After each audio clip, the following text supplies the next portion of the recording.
अपना Telepeeps TV channel, जहां पर मैं प्रिया पांडे एक बार फिर से आप सभी का एक बार फिर से स्वागत करती हूं। और अब बात करने जा रहे हैं जी टीवी के दी मोस्ट पॉपुलर शो भाग्य लक्ष्मी की। गाइस, भाग्य लक्ष्मी की कहानी में ना नीलम का ये बदला हुआ रूप ना किसी को हजम नहीं हो रहा है। सीरियल्स के अदर कास्ट की बात छोड़िए, हम पब्लिक को, हम फैंस को भी नहीं हजम हो रहा कि नीलम अचानक से इतनी स्वीट कैसे हो गई है लक्ष्मी, शालू, उसकी फैमिली, पारो के लिए।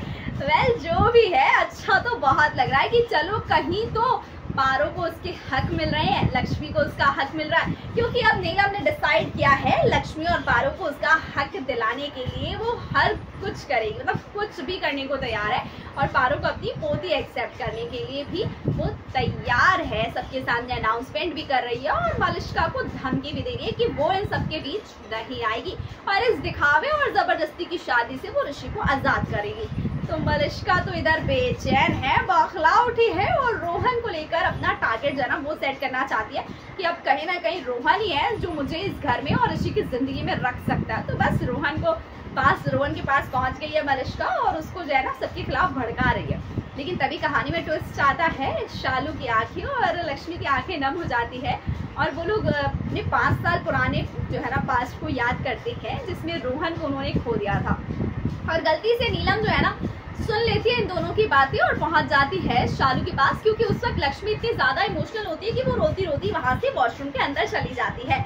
और उसी इस दौरान यहाँ पर शालू के पास नीलम पहुंचती है और कहती है क्या हुआ था 5 साल पहले, और ये रोहन क्या हुआ था, मुझे सब कुछ अच्छे से जानना है, शालू तुम मुझे बताओ। तब यहाँ पर शालू जो है ना वो बताती है कि दीदी को एक नहीं बल्कि 2 जुड़वा बच्चे हुए थे, पारो और रोहन।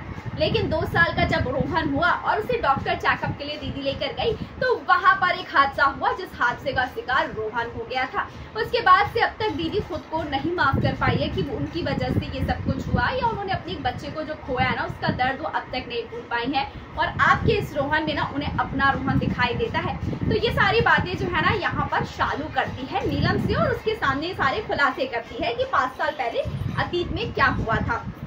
अब ये बात सुनने के बाद ना हमारी नीलम का दिमाग अडॉप्शन पर जाता है कि जब उन्होंने अडॉप्ट किया था हमारे रोहन को तो वो भी एक हादसे से आया था और वो उसी गांव से आया था जिस गांव में ये हादसा हुआ था, जो वहाँ के लोगों ने बताया था। तो यहाँ पर नीलम के दिमाग में ना काफी हलचल हो जाती है और फिर ना वो यहाँ पर नीलम ना रोहन का भी डीएनए टेस्ट कराने की कोशिश करने वाली है। और तब एक बड़े राज का खुलासा आपके सामने आएगा कि ये जो रोहन है ना ये किसी और का नहीं, लक्ष्मी और ऋषि का ही बेटा है। तो गाइस, कितने ज्यादा एक्साइटेड हैं इस ट्रैक को देखने के लिए, कमेंट करके जरूर बताइएगा।